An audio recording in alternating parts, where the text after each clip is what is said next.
설교의 제목은 우리를 살리는 거룩한 정체성입니다. 오늘 설교를 시작하면서 어쩌면 우리가 매일 무의식적으로 스스로에게 묻는 질문을 던지고 싶습니다. 나는 누구인가? 그리고 나의 가치는 어디서 오는가? 하는 것입니다. 우리는 이 질문에 대한 답을 찾기 위해 평생 동안 노력을 하며 살아갑니다. 직장에서의 직함, 그리고 내가 가진 물질이 어느 정도 되는가, 통장의 잔고, 그리고 자녀의 성공, 그리고 내가 운영하고 있는 SNS의 좋아요의 숫자에서 그런 답을 찾기 위해 노력을 하기도 합니다. 그래서 우리는 끊임없이 세상에 있는 그 무언가를 가지고 내 자신을 증명하며 살아갑니다. 그러기 위해서는 더 좋은 성과를 내야 하고, 더 좋은 관계를 맺어야 하고, 더 인정을 받아야만 나의 존재 가치가 증명된다고 그렇게 믿으며 살아갑니다. 이것이 바로 세상이 우리에게 가르치고 있는 정체성입니다. 하지만 이런 정체성은 마치 모래 위에 집을 짓는 것과 같습니다. 성과가 무너지면 나의 가치도 무너지게 됩니다. 관계가 끊어지면 나의 존재도 끊어지는 것 같이 느껴집니다. 이러한 불안정한 정체성 때문에 우리는 늘 지쳐있게 되고, 그리고 다른 사람과 비교하게 되고, 그리고 마음속에는 채워지지 않는 갈증을 늘 느끼며 살아가게 됩니다. 오늘 본문에 고린도 교회 성도들이 바로 그러한 영적인 상황 속에 있었습니다. 고린도 교회의 성도들은 세상의 지혜를 거의 숭배하다시피 추구했던 사람들이었습니다. 그리고 눈에 보이는 리더들을 따라서 타벌을 형성했던 사람들이었습니다. 누군가가 당신은 누구의 라인입니까? 라고 물어보면 나는 바울에게 속했습니다, 나는 아볼로에게 속했습니다 라고 이야기를 했습니다. 이 사람들은 자신들의 정체성을 하나님이 아닌 연약한 인간과 세상의 기준을 두고 있었던 것입니다. 바로 이러한 영적인 혼란의 한복판에서 사도 바울은 고린도 교회의 성도들을 향해서 진정한 신앙인이 가져야 할 정체성이 무엇인지를 분명하게 선포하고 있습니다. 오늘 이 말씀이 이 자리에 있는 저와 여러분의 정체성을 다시 한번 돌아보고 말씀 앞에서 점검하고 확인하는 그러한 시간이 되기를 소망합니다. 오늘 함께 나눌 내용은 이것입니다. 오늘 본문을 통해 주시는 교훈은 무엇일까요? 첫 번째로 우리는 하나님의 성전이라고 말씀합니다. 우리는 하나님의 성전입니다. 바울이 여기서 사용한 성전이라고 하는 이 단어를 보니까 나우스라고 하는 단어입니다. 이때 당시에 성전을 가리키는 두 개의 단어가 있었습니다. 대표적으로 두 개의 단어가 있는데, 하나는 나우스라는 단어이고 또 하나는 히에론이라는 단어입니다. 이 히에론이라는 성전이라는 단어는 눈에 보이는 성전의 영역 전체를 다 포함해서 이야기하는 단어입니다. 건물은 물론이고, 그리고 이방인의 뜰과 또 상인들이 운영하고 있는 가게까지 포함된, 말 그대로 성전을 구성하고 있는 전체적인 시설을 다 포함하는 성전이라는 단어가 바로 히에론이라는 단어입니다. 복음서를 기록한 제자들이 예수님께서 채찍을 들고 성전에서 장사하는 사람들을 쫓아내시는 장면을 기록하지 않았습니까? 바로 이 장면에서 제자들이 사용했던 단어가 바로 히에론이라는 단어입니다. 그런데 바울은 이 단어를 히에론이라고 쓰지 않고 나오스라고 사용했습니다.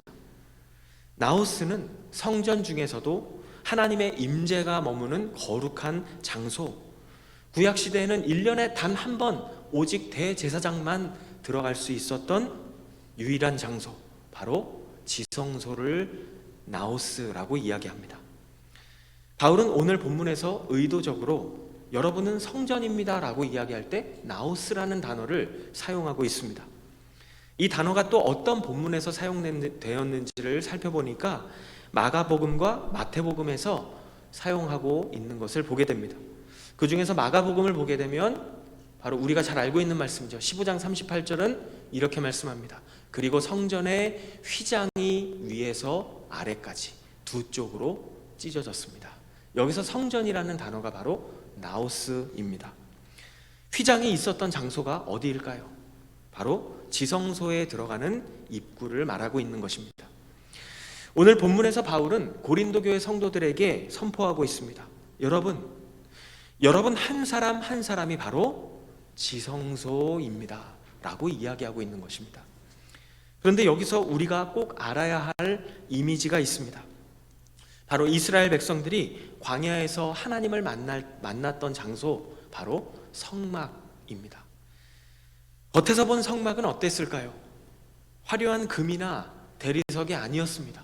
그냥 광야 한가운데 쳐져 있는 텐트였습니다. 이 성막의 외부를 보게 되면 아주 거친 해달의 가죽으로 덮여 있었던 것을 알 수가 있습니다. 그리고 광야에서 모래바람을 하도 맞으니까 어땠을까요? 너무나 낡고 투박해 보였을 것입니다. 지나가는 사람들이 보면 그저 초라한 텐트에 불과했습니다. 그런데 그곳이 왜 세상에서 가장 거룩한 장소가 될 수 있었을까요? 그 이유는 단 하나입니다. 그 성막 안에 바로 하나님의 임재가 있었기 때문입니다. 성전의 거룩함은 겉으로 보여지는 건물의 화려함에서 오는 것이 아니라 그 건물 안에 계시는 하나님의 임재, 하나님의 함께하심을 통해서 결정되는 것입니다. 우리 중에 많은 분들이 현실의 벽 앞에서 좌절하는 모습을 우리는 빈번히 보게 됩니다. 이렇게 말씀하시는 분들이 참 많으세요. 목사님, 저는 성전이라고 말하기에는 제 모습이 너무나 초라합니다.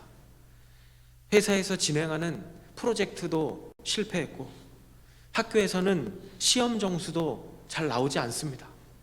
그리고 취업하려고 노력은 하고 있는데 또 실패했습니다.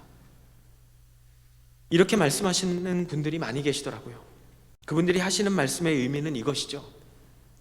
제 겉모습은 해달 가죽처럼 너무나 초라하고 볼품이 없는데 어떻게 제가 거룩한 성전이라고 할 수가 있겠습니까? 여러분, 그런데 속지 마시기 바랍니다. 세상은 우리의 겉모습, 우리의 성과, 우리의 스펙이라고 하는 마치 눈에 보여지는 이 건물과도 같은 우리의 모습을 가지고 우리를 평가합니다. 그러나 하나님께서는 우리에게 분명하게 말씀하십니다. 네가 때로는 낡은 가죽 텐트처럼 보일지라도 네 안에 나의 영광이 함께하고 있기 때문에 너는 존귀하고 거룩한 존재라고 하나님은 우리에게 말씀하십니다. 여러분, 잊지 마시기 바랍니다. 나의 실패나 내 부족함이 내 안에 계시는 하나님을 떠나게 할 수는 없습니다. 내가 때로는 초라한 질그릇처럼 느껴진다 할지라도 내 안에 계시는 주님께서 세상에서 가장 귀하신 분이기 때문에 그 주님을 담은 우리는 세상에서 가장 소중하고 귀한 존재입니다. 여러분, 솔직하게 우리의 마음을 하나님 앞에서 돌아보았으면 좋겠습니다. 혹시 내가 성공하고 싶은 그 이유가 만약 세상에서 내가 존귀한 존재가 되고 싶은 마음에서 비롯된 것이라면 결국 그 마음은 내 그릇을 금으로 바꿔야만 내 존재 가치가 있을 거야 라고 말하는 것과 같습니다. 본문에 나오는 고린도 교회의 성도들이 바로 이러한 마음을 가지고, 이러한 생각을 가지고 있었다는 것을 알 수 있습니다. 그런 그들에게 사도 바울이 뭐라고 이야기를 하고 있는지 오늘 본문을 다시 한번 보도록 하겠습니다.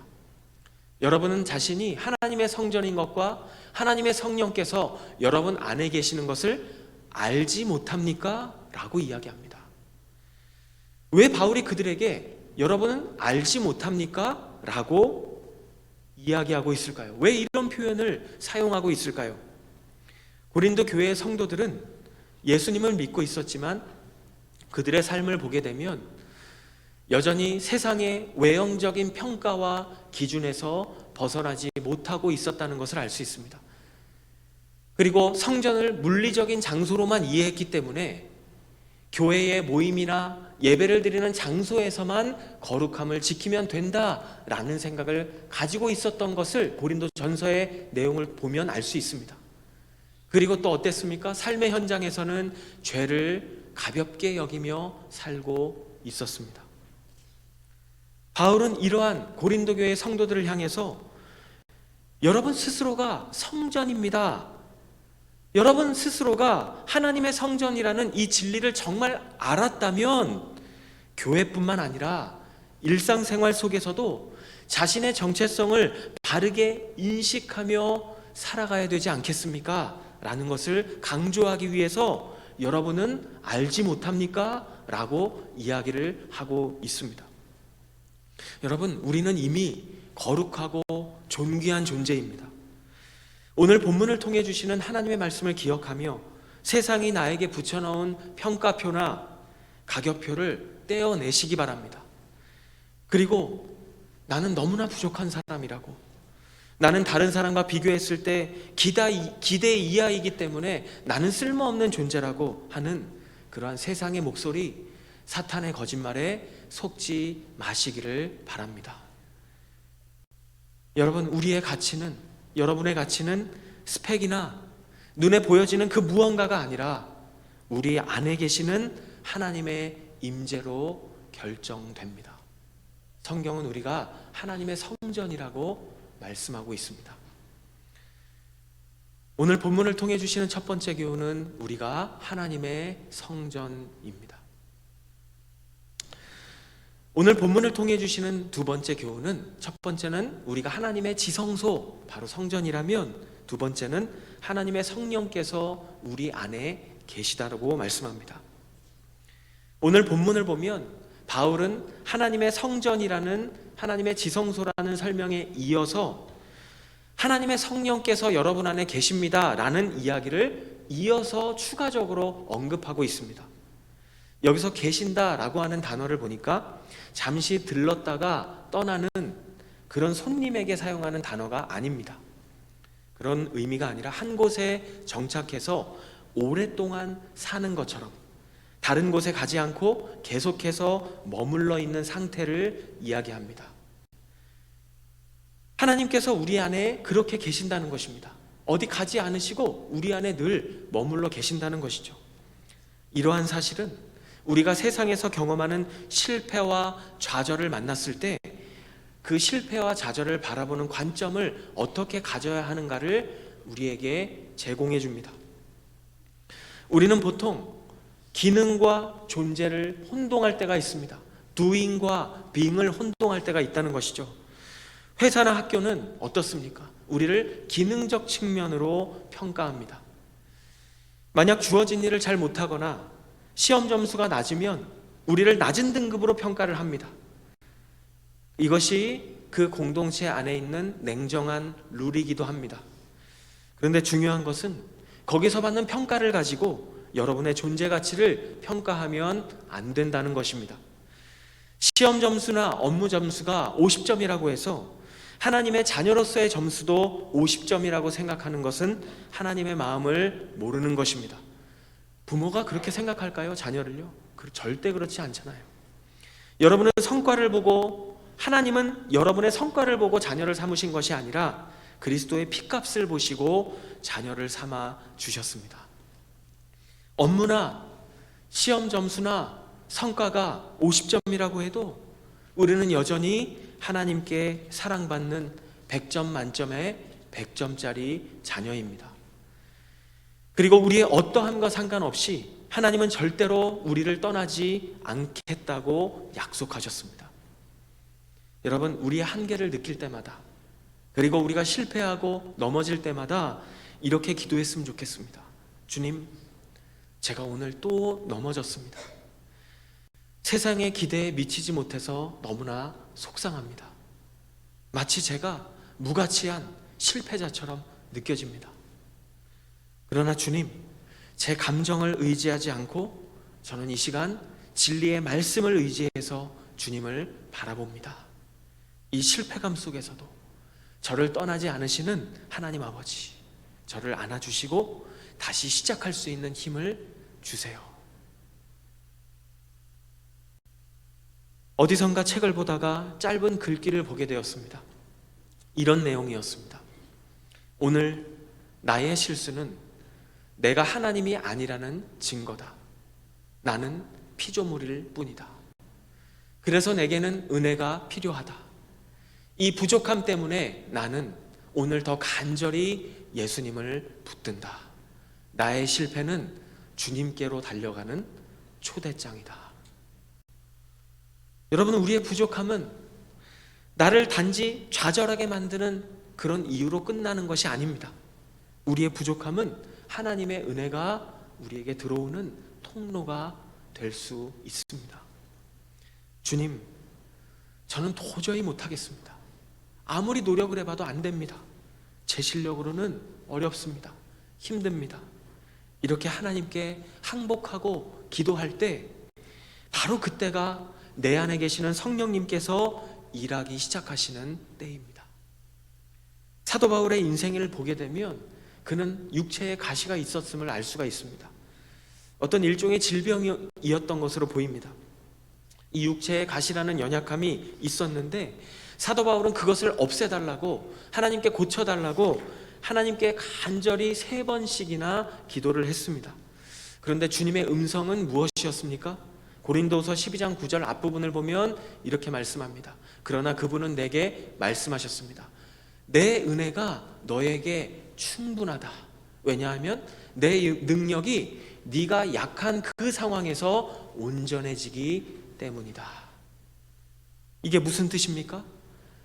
바로 다음 장면에 보시면 이렇게 이야기하죠. 바울아, 너의 약함이 사라져야 내가 일하는 것이 아니다. 너의 약함 속에서 내 은혜가 너를 붙들 것이고 내 능력이 약한 너를 통해 드러나게 될 것이다. 여러분, 최선을 다했지만 실패한 것에 대해서 낙심하지 마시기 바랍니다. 하나님은 여전히 여러분과 함께하고 계십니다. 오히려 그 실패를 통로 삼아 우리가 해야 할 일은 하나님께 나아가는 것입니다. 하나님께 기도로 나아가시기 바랍니다. 주님, 제 힘으로는 안 됩니다. 저를 좀 도와주세요. 이렇게 마음으로 진정으로 하나님 앞에 나아가실 때 바로 이러한 고백이 성령 하나님께서 일하실 문을 열어드리는 믿음의 고백이 될 줄로 믿습니다. 내가 강해서 하나님을 붙잡는 것이 아니라 내가 약하기 때문에 하나님께서 은혜로 나를 붙잡아주고 계시는 것입니다. 성경이 우리에게 주시는 두 번째 교훈은 바로 하나님의 성령께서 우리 안에 계시다는 것입니다. 주님께서 우리 안에 계시기 때문에 우리는 실패를 딛고 다시 일어설 수 있습니다. 오늘 본문을 통해 주시는 마지막 3번째 교훈은 바로 우리가 성전이라는 것입니다. 여기서 강조하는 단어는 바로 우리가 라는 단어입니다. 오늘 본문을 보게 되면 바울은 이 우리의 정체성의 범위를 한 개인을 넘어서 공동체 전체로 확장하고 있다는 것을 알 수 있습니다. 바울은 당신이 성전입니다 라고 말하지 않았습니다. 보시면 뭐라고 이야기합니까? 여러분이 성전입니다 라고 이야기하고 있습니다. 이 약속은 한 개인만을 위한 것이 아니라 예수 그리스도의 이름으로 함께 모인 우리 교회 공동체 전체에게 주신 하나님의 약속이기도 합니다. 바로 이러한 약속은 이때 당시에도 고린도 교회에 꼭 필요한 메시지이기도 했습니다. 고린도 교회 교인들은 서로 파벌을 나눠서 서로 무리를 지어서 서로를 비방하고 있었습니다. 바울파, 아볼로파, 베드로파 이렇게 나누어져서 누가 더 우월하냐, 누가 더 잘하냐를 두고 다투면서 주님의 몸된 교회를 분열시키고 있었습니다. 그런 상황에서 바울이 이야기합니다. 여러분은 지금 여러분끼리만 싸우고 있는 것이 아닙니다. 여러분은 하나님의 거룩한 지성소를 지금 파괴하고 있는 것입니다 라고 이야기합니다. 우리가 오케스트라나 악기를 연주하는 밴드를 보면 수십 명의 연주자들이 아니면 여러 명의 연주자들이 각각 다른 악기들을 들고 있지만 지휘자의 지휘 아래에서 하나의 아름다운 하모니를 만들어내지 않습니까? 이러한 아름다움은 특정한 한 악기를 연주하는 솔리스트에게서 나오는 것이 아니라 모든 악기가 서로의 소리를 들으며 조화를 이룰 때 나타나게 된다는 것을 우리는 너무나 잘 알고 있습니다. 교회도 마찬가지입니다. 하나님은 우리 각자를 부르셔서 예수 그리스도라고 하는 지휘자를 중심으로 아름다운 조화를 이루어 가기를 원하십니다. 그런데 우리가 눈에 보이지 않는 곳에서 서로를 험담하고 편을 가른다면 그것은 하나님의 오케스트라 안에서 불협화음을 내는 것과 같습니다. 이 자리에 있는 우리 모두는 나의 경쟁자나 옆에 있는 우리의 지체들이 나의 경쟁자나 판단의 대상이 아니라 나와 함께 하나님의 성전을 이루어가는 귀하고 거룩한 동역자라는 사실을 기억하실 수 있기를 바랍니다. 우리가 서로를 대하는 매 순간이 하나님의 교회를 세우기도 하고 무너뜨리기도 하는 정말 거룩하고 중요한 일이라는 것을 우리가 안다면 우리 교회는 세상이 절대 흉내낼 수 없는 하나님의 진정한 사랑의 공동체가 될 줄로 믿습니다. 말씀을 정리합니다.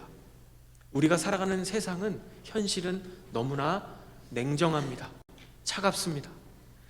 사실 내일 우리가 교회 문을 열고 또 현장으로 나가게 되면 여전히 회사에는 까다로운 상사가 기다리고 있을 수도 있고 학업에 대한 압박이 우리를 주눅들게 할 수도 있습니다.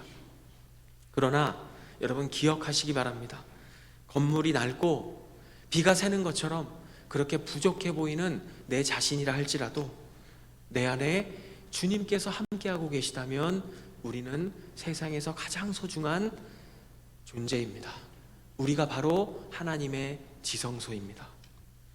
이 거룩한 정체성은 우리가 노력한다고 해서 얻을 수 있는 것이 아닙니다.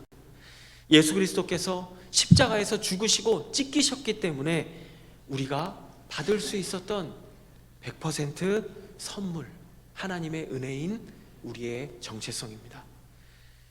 오늘 이 자리에 혹시 세상의 높은 기준을 충족시키지 못해서 스스로를 실패한 건물처럼 그렇게 생각하며 그런 상황 가운데 계시는 분이 혹시 계십니까? 사랑하는 여러분, 두려워하지 마시기 바랍니다. 주님이 여러분 안에 계십니다. 새롭게 시작되는 한 주간의 삶 속에서 성전으로 살아가는 우리 모두가 되기를 간절히 소망합니다.